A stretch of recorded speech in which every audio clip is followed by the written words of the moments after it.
오늘도 수요 예배에 나오신 여러분들 축복하고 환영합니다. 오늘도 옆에 계신 성도님들과 인사하시면서 축복하시기를 원합니다. 다 함께 십자가의 사랑으로 사랑하고 축복합니다. 인사하시겠습니다.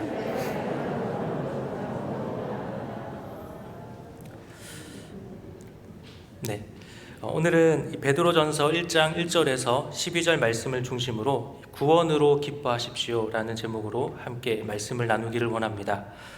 이 베드로전서에 대해서 우리가 잠깐 알아보게 되면 베드로전서 그 성경 이름에서 우리가 알 수 있듯이 이 베드로가 쓴 서신, 이 편지입니다. 본문 1절에 보면 예수 그리스도의 사도 베드로는 이라고 말씀을 시작하고 있습니다. 이 스스로 베드로가 자신을 사도로 소개하고 있는 것이죠.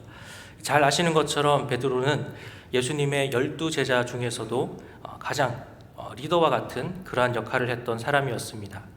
그러나 예수님을 따라다니면서 보였던 그의 모습들을 생각해 보면 수제자 혹은 리더라고 하기에는 조금 모자란 부분도 보이게 되지요. 성격이 너무 급했고 또 감정적인 면도 있었고요. 그로 인해서 실수도 많았습니다.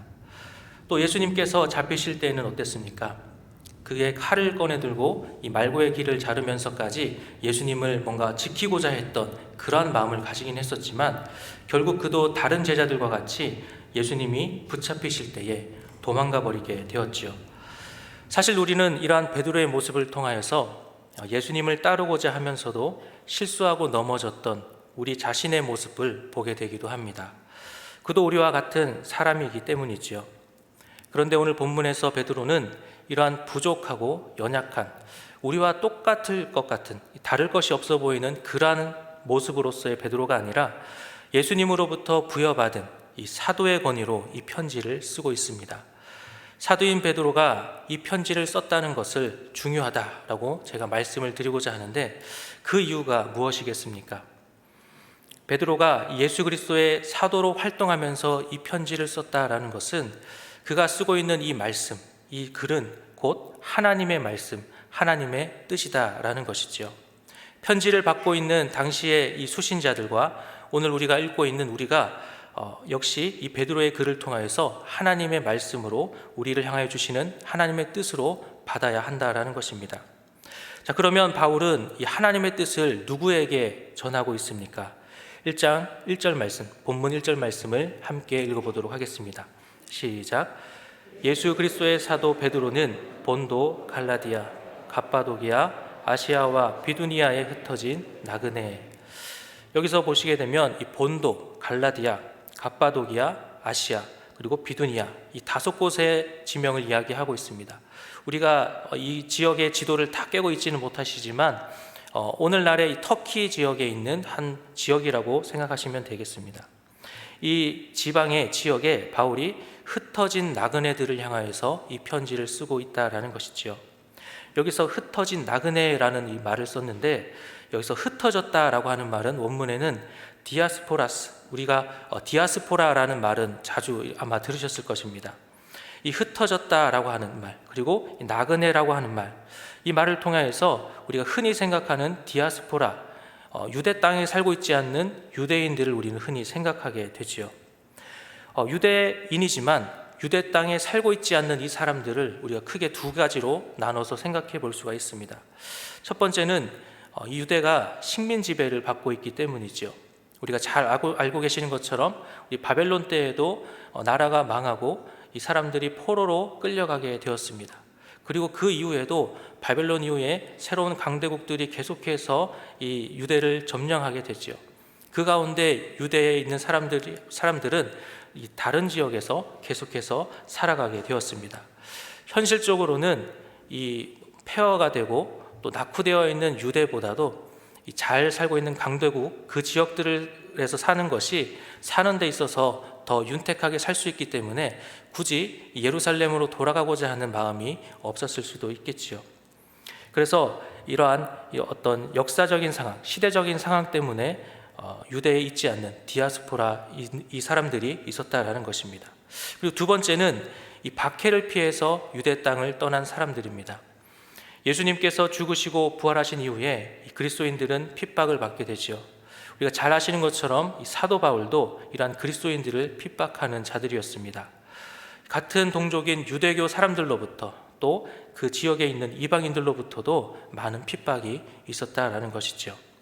베드로는 바로 이 두 번째 그리스도인들, 두 번째 유대인들, 이 그리스도인들을 향하여서 흩어진 나그네들을 향하여서 편지를 쓰고 있습니다. 그런데 베드로는 이 흩어진 나그네의 유대인 그리스도인들뿐만 아니라 이 같이 살고 있는 이방인 그리스도인들, 그러니까 헬라파 유대인 그리스도인들까지 포함해서 그들에게 편지를 쓰고 있다라는 것이죠. 그러한 관점에서 보면 2절에서 말씀하고 있는 택하심을 받은 자들 역시 바로 이 바울이 쓰고 있는 이 소신자라는 것을 우리는 생각해 보게 됩니다. 당시 흩어진 나그네, 이 택하심을 받은 자들은 조금 전 말씀드린 것처럼 유대인들에게 핍박을 받고 있었습니다. 또 이방인들로부터도 핍박을 받고 있었습니다. 게다가 이 로마의 황제가 이제 막 이 기독교인들을 대대적으로 박해하기 위해서 이제 박해가 시작되려 하는 그러한 시기 가운데 있었습니다. 지금도 견디기 힘든 고난을 겪고 있는데 앞으로 더 큰 고난을 감당해야만 하는 그러한 긴장과 불안감 속에서 살아가고 있는 시대였다라는 것이죠. 그리고 베드로는 이러한 그리스도인들을 향해서 지금 편지를 쓰고 있습니다. 여러분들은 이 고난 가운데 있는 옆에 있는 성도님을 보시게 되면 그 고난 가운데 있는 성도님과 말씀을 나누시게 될 때 어떠한 말씀을 하시겠습니까? 아마도 거의 많은 분들이 가장 먼저 위로의 말씀을 하실 것입니다. 다른 것들보다도 위로하는 것이 먼저이기 때문이죠. 지금 베드로도 그렇습니다. 베드로는 그리스도인들을 향하여서 말합니다. 2절 말씀을 함께 읽어보도록 하겠습니다. 시작. 곧 하나님 아버지의 미리 아심을 따라 성령이 거룩하게 하심으로 순종함과 예수 그리스도의 핏부림을 얻기 위하여 택하심을 받은 자들에게 편지하노니 은혜와 평강이 너희에게 더욱 많을지어다. 아멘. 2절 마지막에 보게 되면 은혜와 평강이 너희에게 더욱 많을지어다 라고 말씀하고 있습니다. 근데 이 말을 그냥 우리와 똑같은 인간 베드로였다라고 하면 우리가 그냥 흔히 하게 되는 위로의 말 중에 하나에 불과했을 것입니다. 그런데 사도인 베드로가 한 이 은혜와 평강이 너희에게 더욱 많을지어다 라는 이 말은 그렇지가 않지요. 분명하게 이루어질 하나님의 약속의 말씀이기 때문입니다. 그렇기에 베드로는 자신이 하고 있는 이 말이 평범한 베드로, 인간으로서의 베드로가 아니라 바로 사도로서 선언한 은혜와 평강이기 때문에 가장 먼저 사도인 자신을 소개하고 있는 것이죠. 그렇다면 베드로가 이러한 은혜와 평강을 말하게 되는 그 근거가 어디에 있겠습니까? 우리 조금 전에 읽었던 2절 말씀을 다시 한번 읽어보도록 하겠습니다. 시작.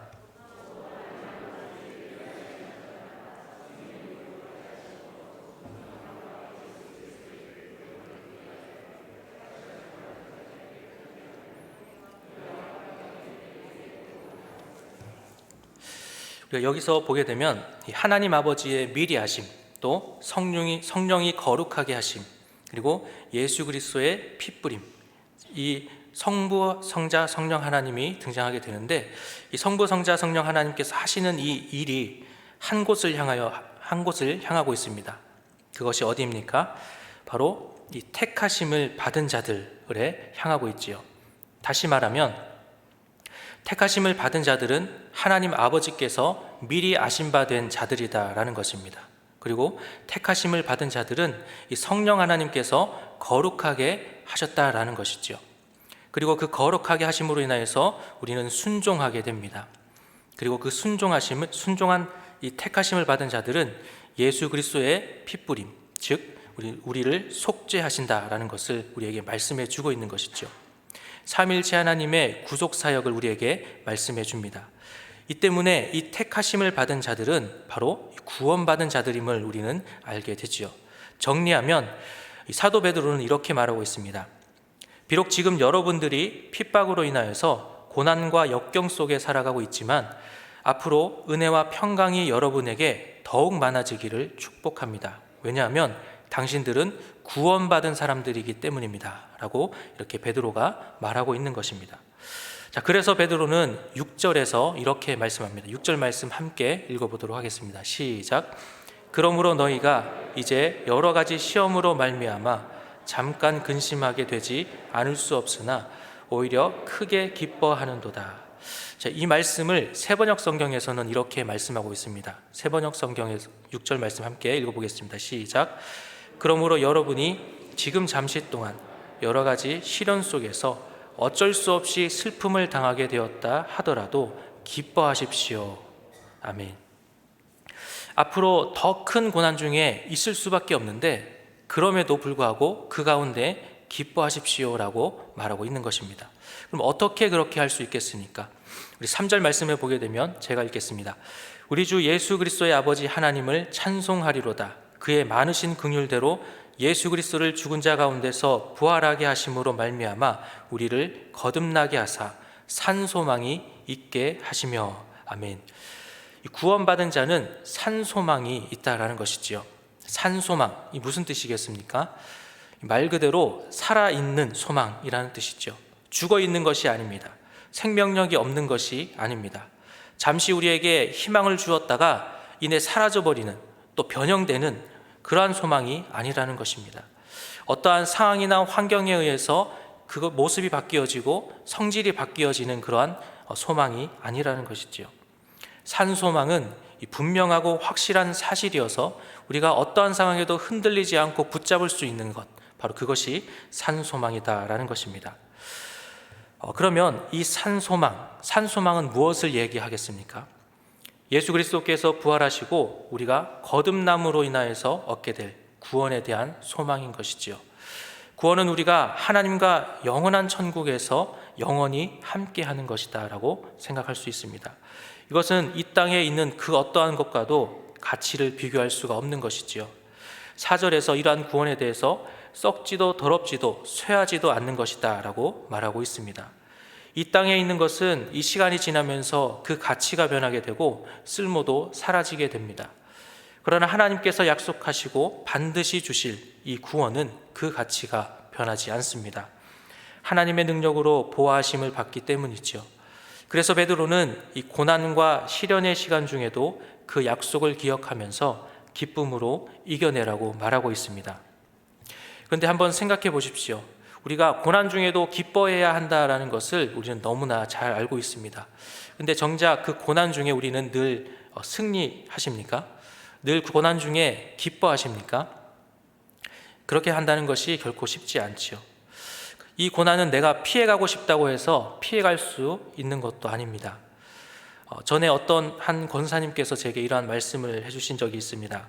이 권사님께서는 지금까지 예수를 믿으면서 한 번도 힘들다라고 이렇게 느껴보시지 않으셨다고 하셨습니다.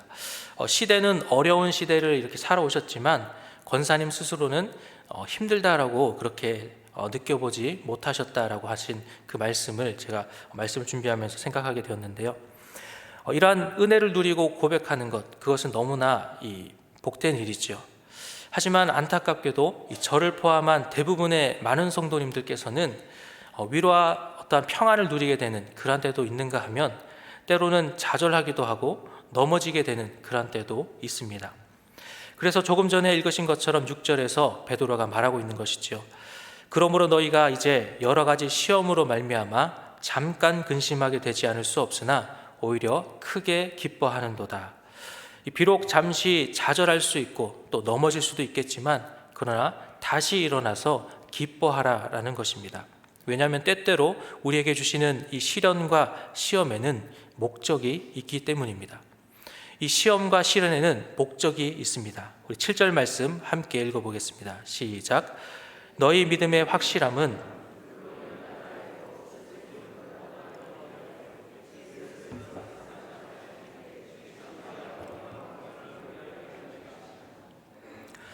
베드로는 이것을 믿음과 불로 연단하는 금으로 이렇게 설명해 주고 있는데, 우리가 금의 원석을 한번 생각해 보면 이 불순물들을 걷어내고 아주 순금을 만들어내는 그런 작업이 필요하지요. 그래서 불 속에 넣어서 가공을 해야 합니다. 그렇게 노력을 들여야 이 금은 가치가 있게 되죠. 그리고 그 가치는 아주 귀하게 여겨지게 됩니다. 그러나 믿음은 그렇지 않다라고 베드로는 말합니다. 금은 그렇게 노력해서 가공해서 가치를 올려놓게 되어도 결국에는 그 가치가 계속해서 변하게 됩니다. 그 모습이 나누어질 수도 있고요. 또 그 가치가 더 낮아질 수도 있고, 또 그 어떤 한 모양이 하나로만 계속되는 것이 아니라 시간이 지나면서 계속해서 바뀌어질 수 있다라는 것이죠. 결국에는 없어질 수도 있는 그런 물질에 지나지 않는다라는 것입니다. 그러나 믿는 자는 그렇지 않습니다. 믿는 자는 영원히 살기 때문이죠. 이를 통해서 베드로가 이 금을 통해서 말하고 싶은 것은 무엇이겠습니까? 하나님께서 우리에게 주시는 이 때로는 불과 같이 느껴지는 이 시련과 그리고 시험은 우리의 믿음을 더욱더 굳건하게 하시기 위한 목적이 있다라는 것입니다. 제가 자꾸 얼마 전에 만난 분들 자꾸 이야기를 하게 되는데, 얼마 전에도 어떤 분과 이야기를 하다가 아마도 제가 되게 힘들어하는 것처럼 느끼셨던 것 같습니다. 그래서 제게 위로하시면서 하시는 말씀이, 하나님께서 저를 사랑하시기 때문에 이 일들을 통해서 더 훌륭한 사역자로 세워가시려고 하는 것 같습니다 라고 이렇게 저를 위로해 주셨습니다. 그러한 오늘 말씀에 미쳐보게 되면 이분이 하신 이 말씀을 볼 때 이분은 고난과 이 시련의 의미가 어떠한 것인지를 이해하고 계시는 분이시다라고 생각해 볼 수가 있겠죠. 9절 말씀에 보면 믿음의 결국 곧 영혼의 구원을 받음이라 라고 말씀합니다. 이 베드로도 이 고난과 시련이 있을 때에 우리에게 주실 그 구원은 어떤 것과도 비교할 수 없기 때문에, 그리고 그 믿음의 결과는 우리 모두에게 주실 구원이시기 때문에 그것을 기억하면서, 마지막 그때를 기억하면서 기뻐하라 라고 말하고 있는 것이죠. 하나님은 우리 이 시련을 통해서 우리의 믿음이 더욱 굳건하게 되기를 바라십니다 라고 베드로가 이야기하고 있다라는 것입니다. 그래서 여기서 끝이 아니죠. 우리가 고난 가운데 기뻐해야 하고, 또 그 기뻐하는 것을, 왜냐하면 어떻게 기뻐해야 되느냐 하면 우리가 마지막에 있을 이 구원을 바라보면서 기뻐해야 한다라고 이야기하면서 다시 한번 이 구원이 어떠한 가치를 지니고 있는지를 우리에게 설명해 주고 있습니다. 베드로전서 마지막 1장 10절과 또 12절 말씀 두 절을 함께 읽어보시겠습니다. 시작. 이 구원에 대하여는 너희에게 임할 은혜를 예언하던 선지자들이 연구하고 부지런히 살펴서, 12절 말씀입니다. 이 섬긴 바가 자기를 위한 것이 아니요 너희를 위한 것임이 계시로 알게 되었으니 이것은 하늘로부터 보내신 성령을 힘입어 복음을 전하는 자들로 이제 너희에게 알리는 것이요 천사들도 살펴보기를 원하는 것이니라. 아멘. 그래서 이야기하고 있는 것이 무엇입니까? 이 두 가지를 이야기합니다. 구약에도 이 메시아를 연구하면서 기다렸던, 또 선포하였던 선지자들이 있죠. 그러나 이 선지자들은 메시아가 오실 것을 알고, 또 그분이 어떻게 하실지도 대략적으로는 알고 있었겠지만 그분이 언제 어느 때 오셔서 구체적으로 어떻게 하실지를 다 알 수는 없었습니다. 심지어 12절에 보면 천사들마저도 이 메시아가 어떠한 분인지를 살펴보기를 원한다라고 말씀하고 있죠. 그런데 지금 우리는 어떠합니까? 그 기다렸던 메시아 예수 그리스도께서 이미 이 땅에 오셨다라는 것을 우리는 알고 있습니다. 구약의 사람들은 예수 그리스도를 만나지 못하였지만 우리는 예수 그리스도를 알고 그분을 통하여서 믿음의 확신을 가지고 구원을 소망하며 살아갈 수 있는 자들이다라는 것이죠. 이렇게 볼 때에 위대했던 구약의 선지자들보다도 어쩌면 우리가 누리는 이 구원에 대한 산 소망은 더욱더 가치 있고 기쁜 것임을 우리는 생각해 보게 되지 않겠습니까? 우리는 이 고난 중에 어떤 생각들로, 또 어떤 모습들로 살아가고 있습니까? 오늘 이 베드로는 사도로서 하나님의 뜻을 우리에게 말씀해 주고 있습니다. 고난 중에 잠시 넘어지고 좌절할 수 있지만 그러나 다시 일어나서 기뻐하라라고 우리에게 권면하고 있습니다. 왜 그렇습니까? 우리에게 주신 변하지 않는 약속, 이 땅에 있는 그 어느 것보다도, 금보다도 비교할 수 없을 만큼 가치 있는 이 구원에 대한 은혜는 우리가 반드시 누리게 되고, 믿음의 결과로 얻게 될 이 구원은 우리가 마지막에 모두가 다 함께 누리게 될 영광이기 때문에 지금 이 땅에 있는 고난이, 심지어 지금보다도 더 큰 고난이 다가오게 된다 할지라도 그 약속된 구원을 바라보면서 기뻐하라, 그리고 이겨내라 라고 위로해 주고 있다라는 것입니다. 오늘 말씀을 정리하겠습니다. 베드로는 고난을 겪고 있는 이 그리스도인들, 그리고 앞으로 더 큰 고난을 앞두면서 걱정과 이 불안함에 놓여 있는 이 디아스포라 그리스도인들을 향하여서 권면하고 있습니다.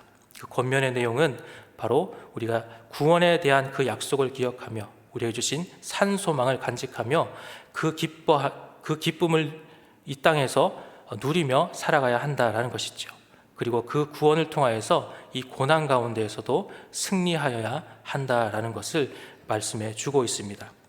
오늘 말씀을 통하여서 우리가 때로는 우리는 연약하기 때문에 그 주어진 상황과 환경 가운데 때때로 또 좌절하고 슬퍼할 수 있을지라도, 그러나 다시 오늘 이 말씀을 기억하시면서 구원의 그 약속을 또 소망함을 통하여 이겨내고 일어설 수 있는 우리 모든 성도님들이 다 되시기를 소망합니다.